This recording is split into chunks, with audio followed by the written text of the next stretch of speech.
의원님 안녕하세요. 네, 안녕하세요. 네, 아유 아침부터 감사드립니다. 인터뷰해 주셔서. 네, 제가 고맙죠. 자, 뭐 본격적으로 질문하겠습니다.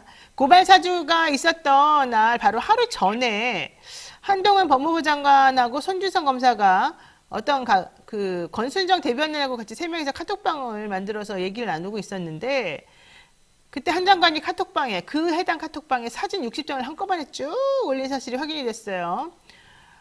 되게 네, 타이밍이 절묘하다. 그런데 그 내용이 무엇이냐? 그거는 밝힐 수가 없다. 왜? 네, 비밀번호를 안 알려줘서. 이거 아니겠습니까? 네, 예, 이거 좀 맞습니다. 설명 좀 해주세요. 예. 네, 조금 시간이 지나서, 좀 가물가물한, 분도 계실 텐데, 그렇죠. 에, 이게, 검사들이 국회의원인 김웅에게 국회의원 후보자인 부탁을 김웅에게. 해서, 예. 네, 그렇죠. 후보자였죠, 그때는. 네. 후보자에게 부탁을 해서 고발을 좀 대신 좀 해달라. 어. 라고 하면서 고발장하고 관련된 사진을 보낸 거예요. 네. 그런데 이게 이제 4월 3일에 그렇게 고발장을 보냈는데 하루 네. 전날 검사 셋이 모여있는 단톡방이 있었습니다. 거기에 네. 한동훈, 손준성, 권순정 이렇게 세 분이 있었는데 자기들끼리 주고받은 그 카톡 내용과 사진들이 있었는데 네. 일단 카톡은 138회나 자기들끼리 카톡을 주고받았어요. 그리고 더 중요한 것은 한동훈 장관이 당시 부산에 있었던 한동훈 검사가 손준성에게 60장이나 되는 사진을 한꺼번에 보냅니다. 네. 네, 이게 지금 남자들끼리 있는 단톡방인데 뭐 무슨 이렇게 막 할 말이 많다고 138회나 자기들끼리 말을 주고받고 무슨 여행 갔다 온 것도 아닌데 사진을 60장이나 보낸 거예요. 네. 그리고 그 직후에 바로 고발장과 사진이 갔으니 이거는 의심을 할 수밖에 없는 거죠. 한동훈 당시 검사가 이 고발 사주와 연관되어 있는 거 아니야? 연루되어 있는 거 아니야? 그리고 그 고발장에 첨부되어 있는 사진을 한동훈 검사가 모아서 손준성에게 보내고 손준성이 김웅에게 보낸 거 아닌가?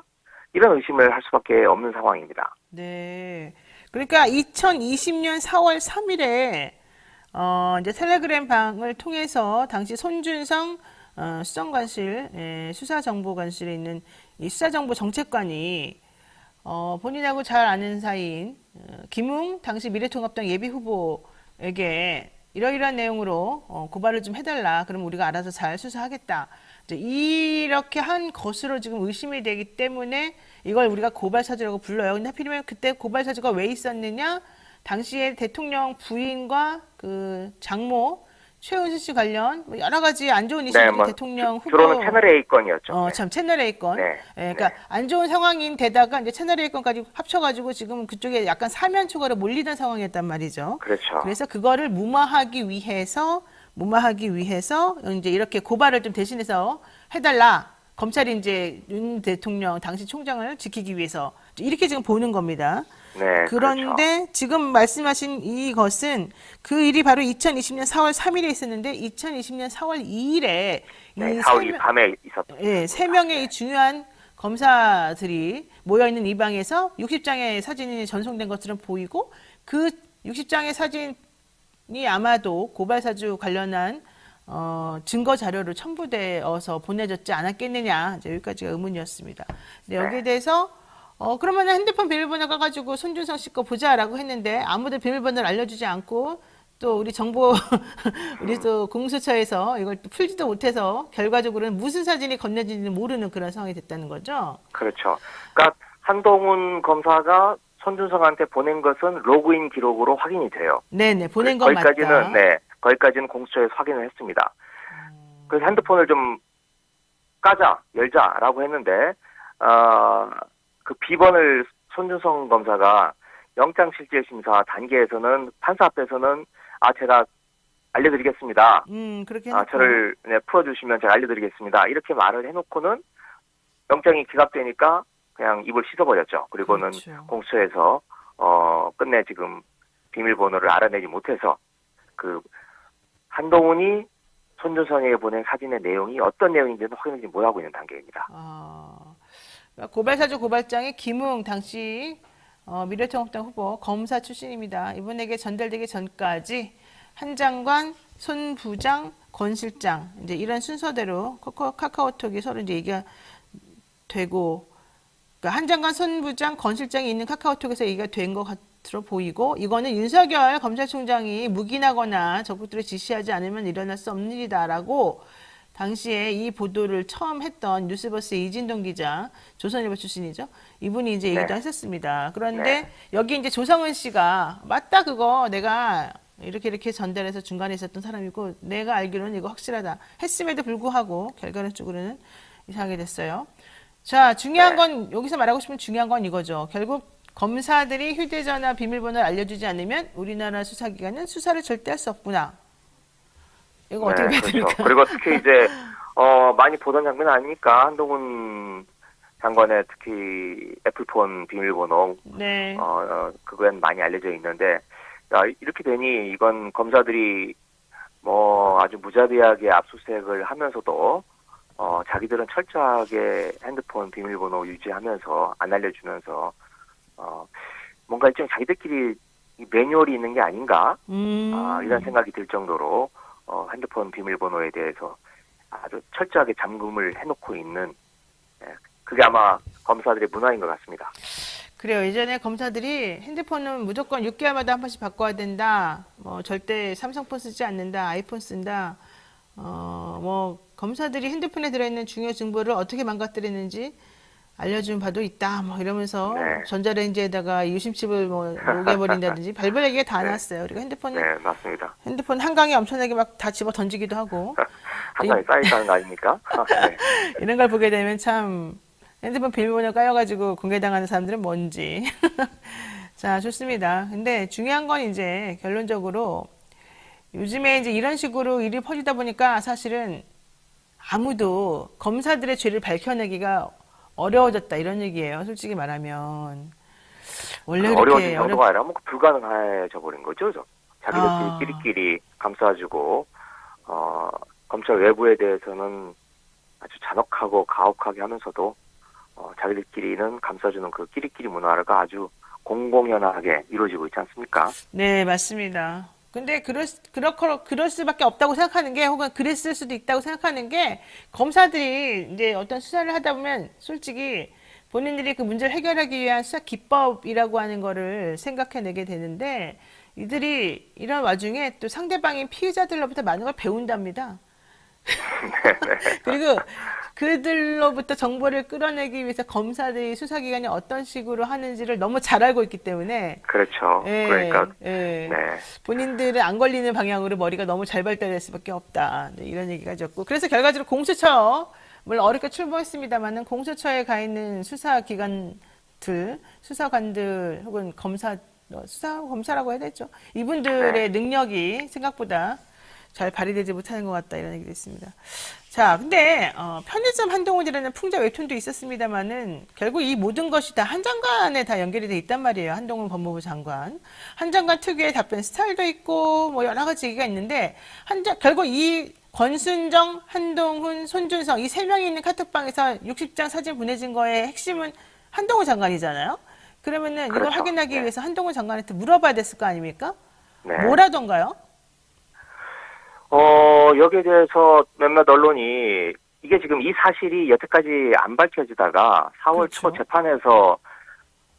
재판에서 공수처가 공개를 한 거예요. 그러면서 그 사진 60장이 한동훈 장관이 보낸 거구나 라고 하는 게 처음으로 알려진 겁니다. 그래서 한겨레를 비롯한 언론들이 한동훈 장관에게 접촉을 해서 이 사진의 내용이 뭐냐라고 물어봤는데 거기에 대해서는 그냥 침묵을 지키고 있어요.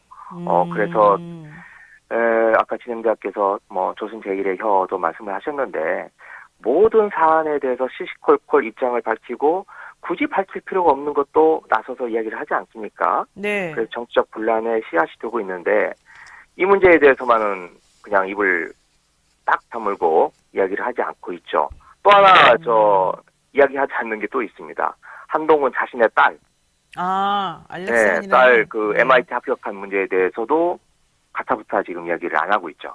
그렇군요. 왜 그러는 걸까요, 그러면?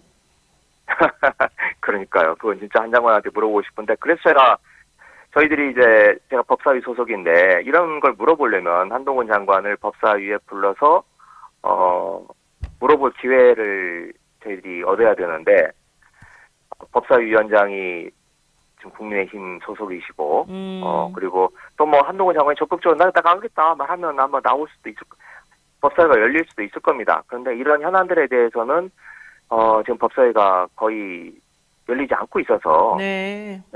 저희들이 진짜 장외에서밖에 문제를 제기할 수 없는 현재 그런 상황입니다. 네, 뭐 말씀하셨으니까 이 얘기 한번 여쭤보겠습니다. 지금 말씀하신 거는 한동훈 장관의 딸이 어떤 국제학교에 다니다가 엄청난 학생으로서 도대체가 그렇게 짧은 시간에 그렇게 여러 가지 스펙을 쌓기 어려워 보이는 그런 종류의 스펙을 잔뜩 쌓았고 그 스펙을 본인이 직접 한 게 아니라 어떤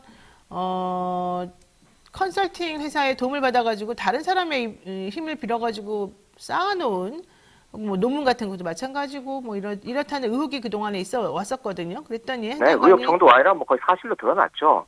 네, 그 딸의 논문 문제, 뭐 대필, 뭐 표절 이런 것들은 거의 사실로 드러났는데. 근데 사실 원작자도 누군지도 막 나오기도 했습니다. 나오고 그 그렇죠. 당시에. 어디 뭐 네. 멀리 있는 그런 여하튼. 그런데 중요한 건 이게 이제 청문회에서 문제가 됐었죠. 네. 그때 한 장관이 뭐라고 얘기했었냐면 뭐 하긴 했는데 이게 입시에 사용된 사실이 없다. 그렇죠. 입시가 네, 아직 안 그리고- 열렸기 때문에 자기는. 네, 아직 안 열렸기 때문에 우리 딸이 아직 어려서 입시에 사용된 적이 없다. 네. 그리고 앞으로 사용할 계획도 없다. 이렇게 이야기를 했어요. 뭐 그게 지난해니까 1년이 지나고 이번에는 이제 딸이 MIT에 합격을 한 걸로 보입니다. 네. 이것도 뭐 한 장관이 입을 다물고 있어서 최종 확정이 된 건 아니지만 입을 다물고 있는 걸 보면 사실 모양이에요. 근데 여하튼 그러면 이런 의혹에 대해서는 이게 다른 사람도 아니고 지금 조국 전 장관의 딸을 비슷한 문제로 수사를 해서 최근에 부산대 입학 취소 결정까지 났던 네. 경우 아닙니까? 그 당사자이기 때문에 자신과 관련된 문제에 대해서는 훨씬 더 엄격하게 잣대를 들이대서 과연 MIT 합격을 할 때 어떠한 그 근거 자료를 제출을 했는지 제목만이라도 공개를 하는 게 공직자로서 마땅한 도리라고 생각을 합니다.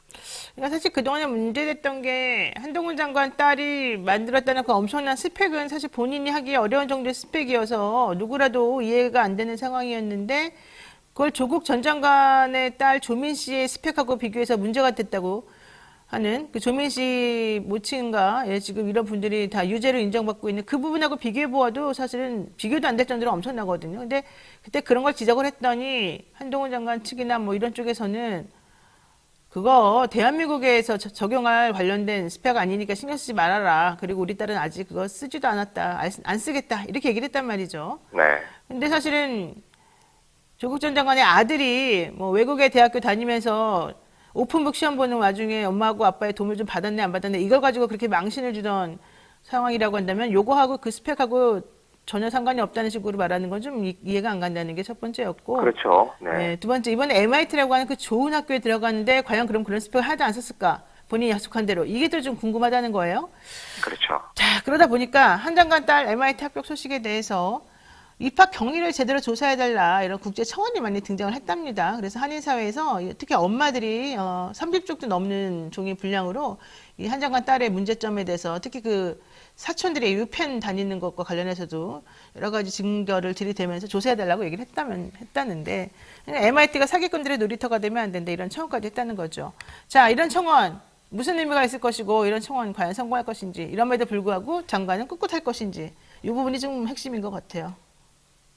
네, 제가 지금 한번 그 청원 사이트에 들어가 본 게 며칠 전이어서 네. 정확한 숫자가 지금 어떻게 되는지 모르겠는데 아마 지금쯤이면 3만 명을 넘어섰을 것 같은데요. 청원 숫자가. 네. 네, 그때 보니까 하여튼 요 사이트가 이런 청원을 하는 사이트 중에서 아주 제일 큰 사이트였어요. 그래요. 예. 그리고 그리고 많은 사람들이 청원을 한 경우가 지금 이 한동훈 장관의 딸이었기 때문에 MIT에서도 분명히 알고 있을 겁니다. 그래서 학교 쪽에서 우선 좀 공개를 했으면 좋겠고 뭔가 답을 했으면 좋겠고 그게 안 된다면 아니 그 이전에 한 장관이 먼저 이런 국민적 의혹이 제기되는 문제에 대해서는 스스로 나서서 밝혀야 된다고 생각을 합니다. 참고로 이 한 장관 딸이 국제학교 다녔다 그랬잖아요. 그러니까 이 대한민국에서 외국인 학교나 국제학교 다니는 혹은 뭐 일반 고등학교 혹은 특목고에서 다니면서 외국으로 학교 관련 학생들이 한 장관 딸 때문인지 뭔지 모르겠지만 이번에 성적이 대단히 좋지 않다고 합니다. 지금 다들 막 피해가 막금이다 이런 얘기 지금 속으로 막 부글부글 끓으면서 엄마들이 하는 거 내가 들었는데 예, 상당히 제보 좀 학교들마다 해주세요, 제보. 학교들마다 지금 상당히 네, 저희들도 뭐 알아보려고 많이 노력을 했는데 네. 워낙 저희들하고 다르죠. 예. 네, 달라서 접근이 쉽지 않더라고요. 네. 네. 자, 어쨌든 그래서 사실은 아마 이 형평성 논란에서는 계속해서 당분간 벗어나기 어려운 것으로 보이고요. 이거 하나 여쭤보겠습니다. 지금 시민단체가 검찰총장하고 서울중앙지검장을 상대로 해서 특수활동비 그리고 특정 업무 경비 지출 기록을 공개하라 이렇게 소송을 냈었었는데 최종적으로 승소했습니다. 이게 시민단체 보조금 사용처는 투명하게 공개해야 된다라는 얘기였는데 상대방 즉 검찰 측에서는 식대 영수증을 알려주면 수사 내용을 유출할 수 있다. 정보 공개를 하게 되면 음식점 영업에 피해를 줄 수 있다 이런 주장을 했다는데 식대 영수증을 보면 수사 내용을 유출할 수 있다. 이게 도대체 말이 되는 건지. 그러니까요. 네, 네. 참 저도 참 여러 이유를 댈 수 있는데 정말 황당한 논리다. 네. 그렇게 생각이 들고 저는 오히려 뭐 식당 이름을 대면 수사 기밀이 드러난다. 뭐 그것보다는 윤석열 검찰 당시 뭐 윤석열 중앙지검장 시절이 포함되어 있지 않습니까 여기에. 네. 그래서 윤석열 사단이 다녔던 윤석열 그 추종하는 검사들이 다녔던 단골 술집이 드러날까봐 지금 이런 거 아닌가 이런 생각이 들 정도로 아주 황당한 변명이라고 생각을 합니다. 어쨌든 중요한 건 지난번에 대통령은 사모님하고 둘이서 영화 보러 갔을 때 팝콘 값도 누가 내는지 안 내는지 이런 거 안 알려주고 막 그랬잖아요. 그전에는 문정부에서는 모든 걸 투명하게 공개해야 된다고 하면서도 그렇죠. 그래서 그랬는데 어쨌든 본인의 특활비는 절대 공개 못 한다는 입장인 것 같은데 이게 법원에서 어쨌든 공개하라고 했으니까 공개는 해야 되지 않겠습니까?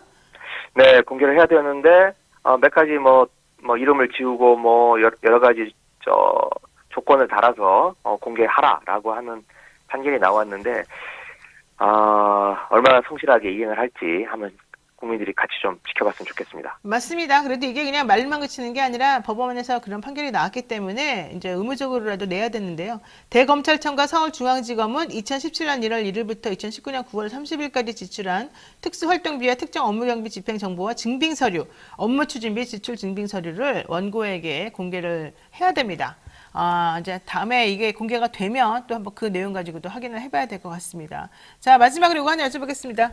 윤석열 대통령이 의전비서관에 김건희 여사의 최측근인 김승희 선임행정관을 정식으로 임명했다고 소식이 들어왔습니다. 하지만 김승희 의전비서관은 이런 종류의 전문적인 지식이나 어떤 그 위치, 프로토콜을 쌓아본 적이 없다. 이것 때문에 사실 상당히 의심하고 있고 이분이 그렇게 전격적으로 임명하게 된 여기 자리에 올라가게 된 이유는 김건희 여사와 무슨 최고위 과정에서 동기였기 때문이다. 즉 모든 인사가 기존의 정통 외교부나 기존의 정통 일을 하던 그 관료들이 아닌 김건희 여사를 중심으로 친분을 쌓아왔던 우연하게 만난 사람들이 자리에 한번 이렇게 딱 올라갔다 내려오는 그런 명예 직으로 전락한 거 아니냐. 그러면서 결국 대한민국의 국격이나 의전 관련된 내용은 다 추락하고 있는 거 아니냐. 이제 이런 의심이 있는 거거든요. 이거 어떻게 보십니까? 네. 말씀하셨던 것들이 이제 김건희 라인이라고 하는 사적 채용에 문제가 있는 거죠. 그런데 이번 건은 단순히 그런 어떤 자리 다툼, 자리 차지 수준을 넘어서서 국가의 이익과 관련된 이 결정에 있어서 굉장히 중요하게 침범을 했다 이렇게 생각이 됩니다. 이번 그 김승희 행정관이 비서관으로 이제 승진하는 과정이 이제 김성한 안보실장, 뭐 외교비서관, 의전비서관 이런 정통 외교 라인이 다 쫓겨나고 뭔가 구중궁궐에서 벌어진 권력 다툼에서 김건희 라인이 이기고 외교관들은 쫓아내고 자리를 차지했다. 그리고 그 과정이 방미를 앞두고 있는 윤석열 대통령의 미국 방문을 앞두고 있는 아주 중대한 시점에 이런 일이 벌어지고 있다는 점에 있어서 이건 단순한 사적 라인의 채용 문제를 넘어서서 이 국익을 심대하게 침해하는 그런 결정이 아닌가 이런 생각이 들고요. 네. 또 하나 좀 덧붙이고 싶은 건 지금 대선 전에 김건희 여사가 그런 얘기를 하지 않았습니까?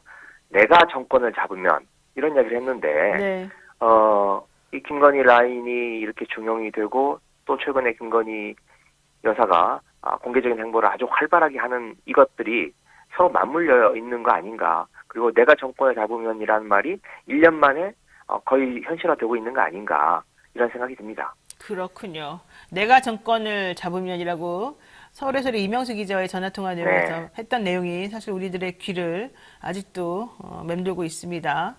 그 말이 사실인지 아닌지 모르겠습니다만 국민들이 의혹을 가지고 보고 있다는 것만은 이해를 해야 될 것 같습니다.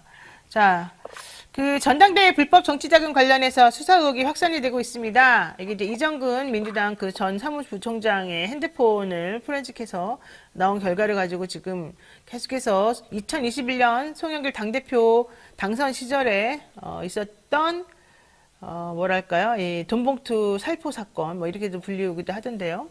자, 요게 정말 사실인지 물론 왜 2년이나 있다가 갑자기 이제 와서 또 이걸 터뜨리느냐. 이정근 씨 이미 실형까지 선고받은 마당에 이거 타이밍 너무 이상하다. 지금 현재 국민의힘이 사면초가 놓여 있으니 대통령 사면초가 놓여 있으니 이걸 일부러 터뜨려가지고 하는 거 아니냐. 이런 정치 탄압 의혹도 있습니다만 그게 있는 것하고는 별개로 전당대회 불법 정치자금 살포라고 하는 건 매우 부적절하고 옳지 못한 행동인데 여기에 대해서 당에서는 어떤 조치를 취할 예정이십니까? 네, 이 건이 수사선상에 오르게 된 과정에 대해서 말씀하신 것처럼 많은 문제점이 있지만 지금은 우선 드러나고 있는 문제, 이 문제에 민주당이 좀 해답을 줘야 될 것 같고요. 그렇죠. 지금 당에서는 조사를 해서 자체적으로 조사를 해서 이 문제에 대한 진상을 먼저 좀 파악을 하겠다. 그리고 그걸 국민들에게 공개하겠다라고 지금 약속을 했기 때문에 네. 좀 엄정하고 그리고 냉정하게 이 문제를 좀 철저하게 조사를 해서 국민들에게 좀 밝혀야 된다고 생각을 합니다. 네. 뭐 워낙 이 선거 자금 관련해가지고 여기저기서 옥죄다 보니 자원봉사자들 밥값 쓰라고 준 게 좀 잘못된 것 같다. 이게 이제 민주당에서 나온 변명이긴 한데요. 그것하고는 별개로 그렇다 하더라도 이런 일은 네. 있으면 안 되기 때문에 좀 더 적극적으로 선제적으로 오히려 잘못한 건 잘못한 것으로 인정을 하시고 털고 가는 게 맞을 것 같습니다. 자, 네, 그렇습니다. 우리 대변인님 이제 이제 대변인 아닌가요? 어쨌든 내년 총선 앞두고 전북 군산에서 출마하시겠다고 선언을 하셨습니다. 근데 거기에 현역의 신영대 의원이 있고요. 최입의 전 의원이 있고요. 전수미 변호사도 있어요. 경쟁자들이 만만치 않은데 어떻게 가능하시겠습니까? 제가 선언까지 한 건 아니고요. 이제 군산에 계신 분들 만나는 어떤 첫걸음을 좀 뗐습니다. 차분하게 좀 준비를 하고 저를 좀 가다듬어 나가려고 생각을 하고 있고요. 만만치 않은 어려운 상황이긴 한데 많이 좀 성원을 해주시기 부탁드립니다. 네, 김의겸 의원은 사실은 다른 민주당 의원들보다는 훨씬 더 공격적으로 적극적으로 의정활동을 펼치고 있다는 게 일반적인 사람들의 시각이어서 오히려 신영대 의원이나 이런 분들 조금 걱정해야 된다 뭐 이런 얘기도 있습니다만은 잘 되시기를 잘 될 것으로 고맙습니다. 생각하고 잘 되시길 바라는데 만약에 내가 전북의 군산의 지역구를 위해서 한다면 각오 난 어떻게 하겠다 이런 각오가 있으실 거잖아요. 이 얘기도 한번 좀 해주시죠 뭐. 예, 이왕 하신 김에. 네. 우선은 좀 크게 보면은 호남이 민주당의 심장부라고 할 수 있지 않겠습니까? 네. 그래서 호남이 좀 이 심장처럼 활기차게 움직이면 민주당도 살고 그렇지 않으면 민주당도 어려워지는데, 그럼 활력이 지금은 조금 떨어져 있는 상태 아닌가 싶어서, 제가 조금 매기의 역할이라 할까요? 민주당이 활력을 되찾는데 좀 일조를 하고 싶다라는 생각이 있고요. 이건 정치적으로 그런 거고, 두 번째로 이제 군산 지역 경제 많이 어려운 것들은 온 국민들이 아시리라고 생각을 합니다. 그 어려움을 뚫고 나갈 수 있는 그 길을 같이 시민들과 함께 고민을 해서 멀지 않은 기간 내에 좀 공약을 한번 다듬어 볼 생각입니다. 네, 미소짱님께서 저 군산입니다. 응원합니다. 꼭 나오십시오. 얘기하셨고요. 네, 오영삼님 고맙습니다. 환영합니다. 김어준님 깨어있는 민주시민들 군산 김혜겸 의원 응원 많이 하고 지지해주세요. 이렇게 얘기하셨는데요. 군산 깨시민님들이 많으시군요. 아미리다님도 그렇고요. 자, 모두 감사드리고 의원님이 많이 힘을 얻었을 것 같습니다. 오늘 말씀 여기까지 마쳐야 될 것 같습니다. 고맙습니다. 네, 고맙습니다. 네.